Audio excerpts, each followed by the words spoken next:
মা জাইনাব যেই কথা যেমনি এই কথা বলেছে গো, বলার সাথে সাথে ওই হুরবিনেজিদের স্ত্রী নিজের বোরখাটাকে নিজের মুখ থেকে পর্দাটা সরিয়েছে, বলছে ওগো মা, ও মা জাইনাব, আমি অন্য কই নাই, আমি যে আপনার দলে ছিলাম সে আমি হুরবিনেজিদের স্ত্রী আছি। বলে কেন বোন এই মুহূর্তে এমনি করে কেন তুমি আসলে, কি ব্যাপারটা রয়েছে? বলে আসলে আমি আজকে তোমাদের জন্য একটা বড় সুবিধাজনক কাজ করেছি, কারণ এই অবস্থায় যদি না আসতাম তাহলে তোমাদের কাছে আমি সবাই মাথাটাকে দেহ থেকে মুন্ডটাকে ছেটে নিয়েছিল বেঈমানেরা, তরবারির মধ্যে ভরে নিয়েছিল। কিন্তু তার আগে তারা সবাই কুফাতে নিজের বাড়িতে নিয়ে গিয়ে নিজের বিবিকে বলছিল, বিবি রে, আজ একটা বিশাল রত্ন এনেছি, যেই রত্নর কারণে আমরা মালামাল হয়ে যাব। তারা শুধু বলেছিল কি এমন রত্ন আছে যে আমরা মালামাল হয়ে যাব? এই খলিও সেও বলেছিল, ইবনে সাদও বলেছিল, সিমরও বলেছিল, নিজের বিবিদেরকে একই কথা বলছে, আমরা বিশাল রত্ন এনেছি। সেই নারীরা যতগুলো যারাই ছিল তারা দেখে তাদের নিজের স্বামীদের প্রতি ধিক্কার জানাতো, ছি ছি, এ কি করলে তোমরা, তোমাদের লজ্জা শরম বলে কিচ্ছু নাই? শেষ পর্যন্ত টাকার জন্য তোমার যার কলমা পড়লে তার নাতির মাথা ছেটে নিলে, তার পরিবারের অবস্থা এই করে দিলে। তোমার প্রতি দেখ জিন্দেগি। এ বাচ্চাগুলোকে ধরো এভাবে,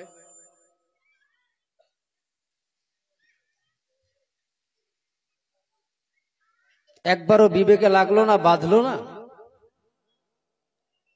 যে না সায় রাসূল জান্নাতের পুষ্পিত ফুলের সঙ্গে এই ব্যবহার করলে টাকার জন্য সবকিছু করা যাবে?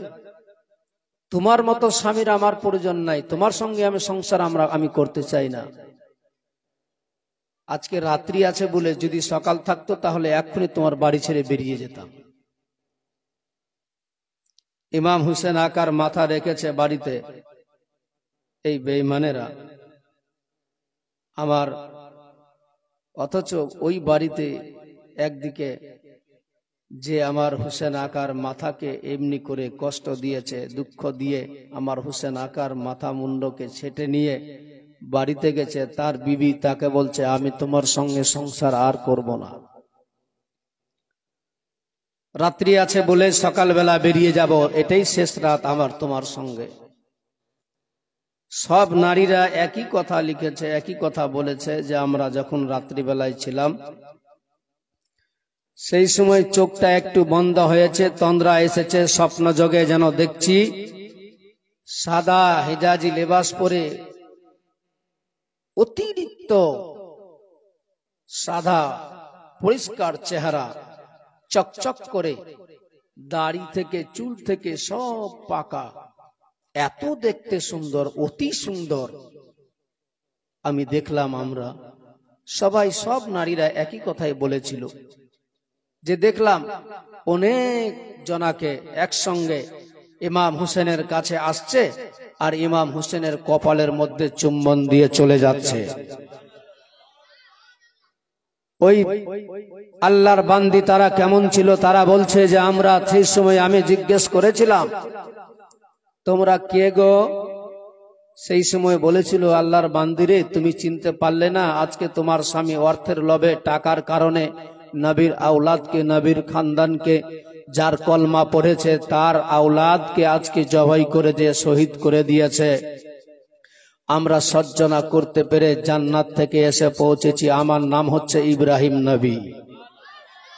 আরো জোরে, আমার নাম হচ্ছে ইব্রাহিম নবী। তারপরে আবার দেখা গেল আপনি কে? বলে আমি আদম নবী। আপনি কে? আমি ইসমাইল নবী। এইভাবে করে সমস্ত নবীরা এসেছে। ওই আমার হুসেন কাটা মাথা মস্তকের কাছে দিদার নিতে, চুম্বন দিতে, তারা দেখে সহ্য না করতে পেরে সব বাড়িতে যত নারী ছিল হাউ মাউ করে কাঁদতে লেগেছিল। তারা বেরিয়ে এসেছিল, তারা সবাই একসঙ্গে একই কথা বলেছিল, বোন রে, তুমি যা স্বপ্ন দেখলে আমিও তাই এই একই স্বপ্ন দেখেছি। সবাই একই কথা বলে যে আমার হোসেন আকার মাথা মস্তকের কাছে, মাথা মুবারকে আল্লাহর পয়গম্বর সবাই এসেছিলেন চুম্বন দিতে। বলুন সুবহানাল্লাহ। ওই হুসেনের মাথা থেকে রক্ত, কাল কি বলেছিলাম, বন্ধ হয় না, সব সময় রক্ত যেতেই আছে। রাত কেটে গেল, দিন চলে যাচ্ছে, আবার রাত আসলো, আবার দিন যায়, তবু একই রকম রক্ত বয়ে যাচ্ছে। কিতাব প্রমাণ করছে, মুখের কথা নয়। একই রকম, একই অবস্থায় মনে হচ্ছে যেভাবে টাটকা কাটতে গেলে রক্ত ফিনকি মেরে বয়ে যায়, সেই অনুপাতেই সেইভাবে রক্ত ইমাম হোসেনের কাটা মাথা মস্তক থেকে বয়ে যাচ্ছিল। ইমাম হোসেন রাদিয়াল্লাহু তাআলা আনহুর এই মাথা মস্তক নিয়ে ওই রাহিবের কাছ থেকে বিদায় হচ্ছিল। কি বলেছিলাম, 10,000 মুদ্রা দিয়েছিল। কত হাজার? 10,000 টাকা। টাকাটা নিয়ে নিল, নিয়ে বলছে আর দেরি করা যাবে না, তাড়াতাড়ি করে বের হতে হবে। ইমাম হোসেনের ছেলে জয়নাল আবেদিনের হাতে ওই রাহিব তার মেয়ে হাতে হাত রেখে ওয়াদা করে ইসলাম কবুল করে নিয়েছিল। মা জাইনাব ইমাম হোসেনের বোন নিজের আপন ভাইয়ের ছেলের দিকে তাকাচ্ছে, জয়নাল আবেদিনের দিকে। ওই রাহিবটা যখন আমার জয়নাল আবেদিনের হাতে হাত রেখেছিল, জয়নাল আবেদিন তাকে পড়িয়ে দিল, কলমা পড়ে নিল। হাতটাকে চুমার পরে যখন দাঁড়িয়েছে, মা জাইনাব দেখছে যে ওই রাহিবের হাতের মধ্যে রক্তে লাল লাল হয়ে গেছে। যেই মুখটা দিয়ে চুম্বন দিয়েছে জয়নাল আবেদিনের হাতে, তার ঠোঁটটাও লাল হয়ে গেল। মা জয়নাবের নজর পড়ে গেল। মা জয়নাব দেখছে জয়নাল আবেদিনের হাতের মধ্যে যে শিকলটা বেঁধেছিল, সেই শিকলটা কেটে, চামড়া কেটে হাড়ের সঙ্গে লেগে গিয়েছে, রক্ত বয়ে যাচ্ছে। তবুও জয়নাল আবেদিন কোনো কথা বলে না তাদেরকে যে ভাইয়েরা, আজ আমার চামড়াটা কেটে গেছে, রগগুলো কেটে গেল, রক্ত বের হচ্ছে, হাড়ের সঙ্গে লেগে গিয়েছে, একটু আমাকে ছেড়ে দে, ঢিল করে দে। ইমাম হোসেনের ছেলে জয়নাল আবেদিন বুঝাচ্ছে পৃথিবীর মানুষকে যে আমার বাবা ইসলামের খাতিরে, যে ইসলামকে জিন্দা করার জন্য, যে ইসলামকে প্রতিষ্ঠিত করার জন্য, যে ইসলামকে সারা পৃথিবীর মানব জাতির জন্য আমার বাবা নিজের সবকিছু বিলিয়ে নিজের জীবন দিয়ে দিতে পারে, সেই তার সন্তান আজকের দিনে নিজের হাত কেটে হাড়ের সঙ্গে শুধু লেগেছে, তাতে আমার কোনো কষ্ট করে লাভ হবে না, ধৈর্য ধরে থাকতে হবে। ধৈর্য কাকে বলে, সবুর কাকে বলে? আমার বাবা যেভাবে দেখিয়েছে, আমি শেষ পর্যন্ত, শেষ নিঃশ্বাস পর্যন্ত তার আওলাদ জয়নাল আবেদিন সারা পৃথিবীর মানুষকে শিক্ষা দিয়ে দিব। এখন তো আমার জীবন শুরু হলো, যতদূর যাবে এই আমার ধৈর্যের শুরু, এই আমার ধৈর্য কিভাবে করতে হবে, এখান থেকেই তো আমার শুরু হবে। মা জাইনাব নিজের ভাইয়ের ছেলেকে দেখে কলেজা ফেটে যাচ্ছে, কারণ তার শরীরে এত জ্বর ছিল, এমনিতেই অসুস্থ হয়েছিল। দেখবেন বাবা, যারা বাড়িতে থাকে হঠাৎ করে যদি জ্বর চলে আসে, 100 ডিগ্রি কিংবা 90-95 ডিগ্রি জ্বর চলে আসতে গেলে 2টার জায়গায় 4টা 5টা 7টা কম্বল দিয়ে তাকে ঢাকানো হয়, হয় কিনা? জড়িয়ে দরকার পড়তে গেলে একটু আরো যদি বেশি হয়ে যায়, তাহলে জড়িয়ে ধরে তাকে চেপে ধরে থাকে যেন তার কষ্ট না হয়। কিন্তু তার থেকেও আমার হোসেন আকার দেহের মধ্যে, হোসেন আকার সন্তান জয়নাল আবেদিনের দেহে জ্বর বেশি ছিল। কাতর হয়ে গেল, পায়ের মধ্যে তক লাগিয়েছে, শিকল বেঁধেছে, পায়ের রগ কেটে গেল, পায়ের চামড়াগুলো কেটে গেছে, হাড়ের সঙ্গে লোহার শিকল লেগে গিয়েছে, তারপরও চলতে আছে। আহ, শব্দটুকু পর্যন্ত জয়নাল আবেদিন করেছিল না। বলুন সুবহানাল্লাহ।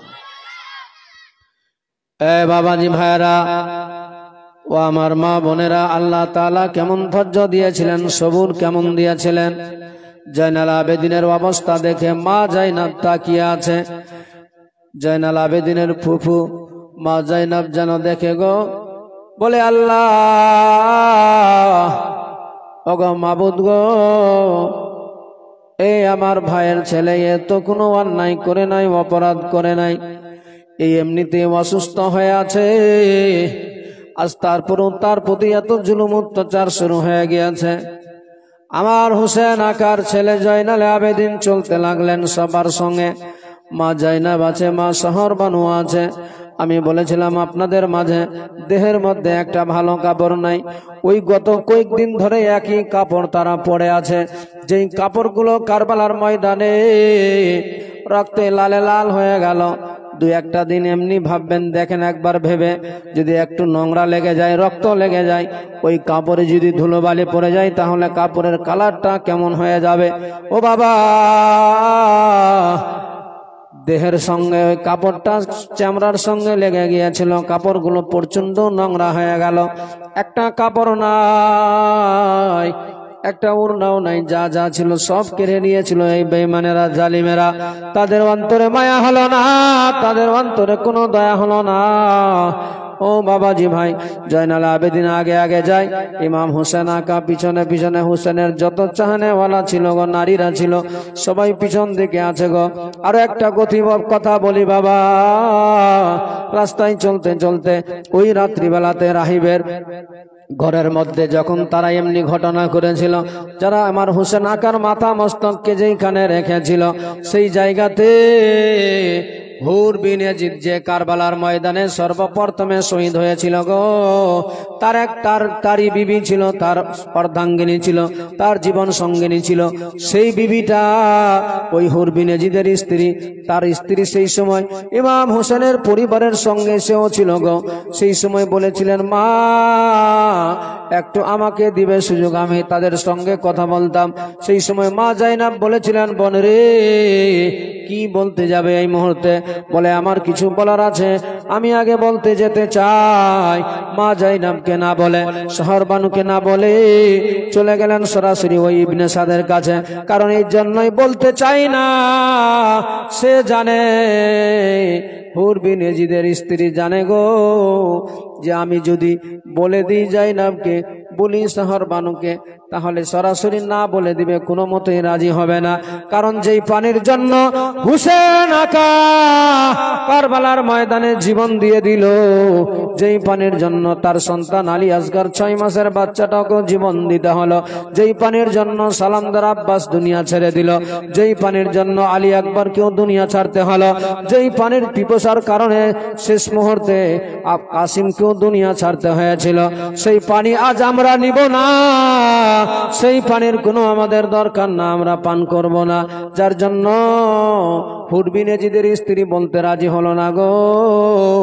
লাস্টের দিকে চলে গেলেন তাদের মধ্যে, তাদেরকে গিয়ে ওই ইবনে সাদ বেঈমানকে বলেছিল, ভাই এই নারীদেরকে, হুসেনের পরিবারের মেয়েদেরকে এমনিতেই বড় কষ্টে দিয়েছ, এমনিতেই বড় জুলুম করেছ তাদের উপরে, কারণ তাদের কোনো অন্যায় নাই, তাদের কোনো অপরাধ নাই। আজ গত কয়েকদিন হয়ে গেল, একবার কি তোমরা ভেবে দেখেছ যে আজ গত কয়েকদিন ধরে তাদের পেটে দানা নাই, কোনো পানি নাই, কিছু খাওয়ার নাই, তারপরও আজকে তোমরা এই কুফা থেকে নিয়ে, এই কারবালা থেকে কুফাতে নিয়ে আসলে, কুফা থেকে এই জায়গা পর্যন্ত আমরা পৌঁছেছি, এখন পর্যন্ত একটা দানা দিলে না তাদের মুখে, একটা অন্ন খাবার দিলে না তাদেরকে, এক বিন্দু পানিও দিতে পারছো না তাদেরকে। তোমাদের অন্তরে কি একটু মায়া নাই? সেই সময় ইবনে সাদ বলেছিল, কি বলতে চাও তুমি?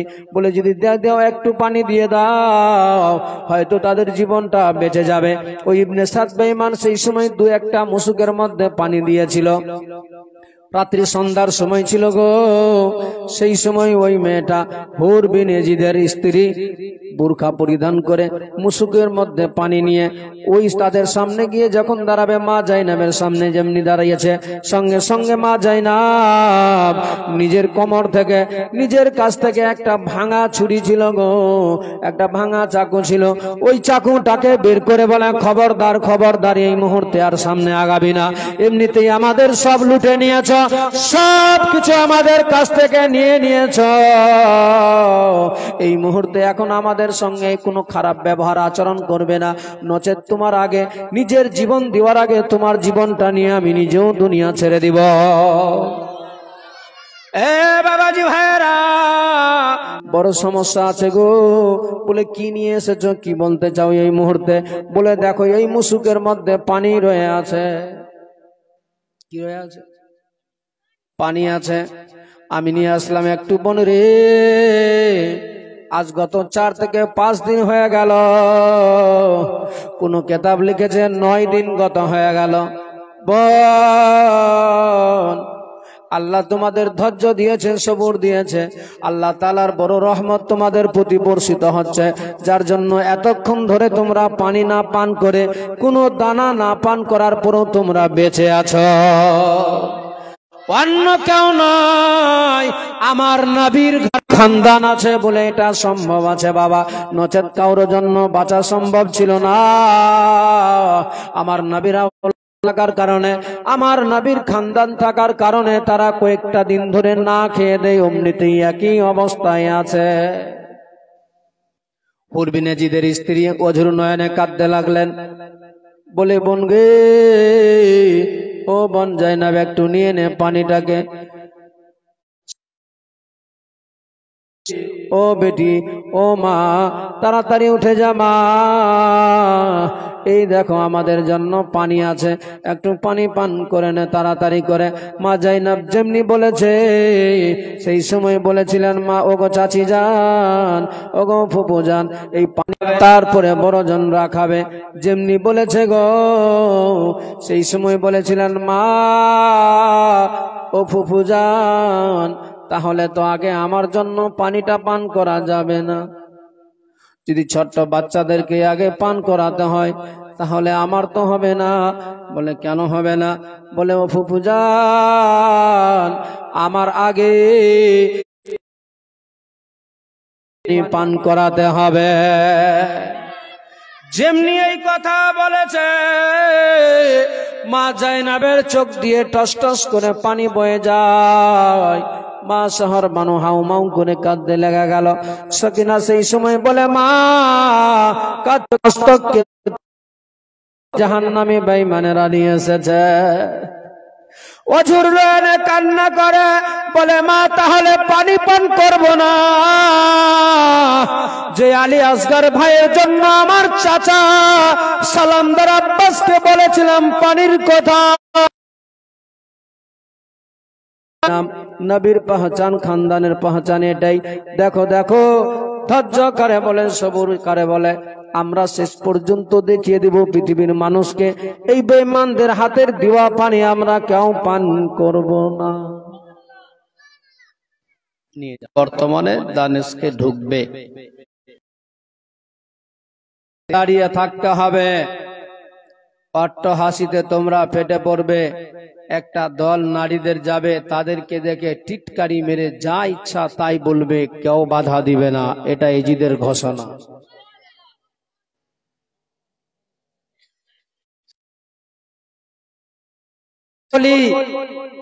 জয়নালে আবেদিন যদি চাইতেন, সাথে সাথে দোয়া করতে গেলেই খোদার হুকুমে তারা আজাদ হয়ে মদিনা তখনই চলে যেত, কিন্তু জয়নাল আবেদিন গেলেন সাতারের ছেলে জয়নাল আবেদিন যাব না বলুন সুবহানাল্লাহ। সত্য জিনিস এমন আছে ছুপে থাকবে না, আর একটা মিথ্যাকে আপনি যদি চাপিয়ে রাখার চেষ্টা করে আসবে, যতই চেষ্টা করে কোন দিক দিয়ে না কোন দিক দিয়ে ফাঁসবে নি। আল্লাহ এটা বের করে দিয়েছে। কারণ আপনারা শুনেছেন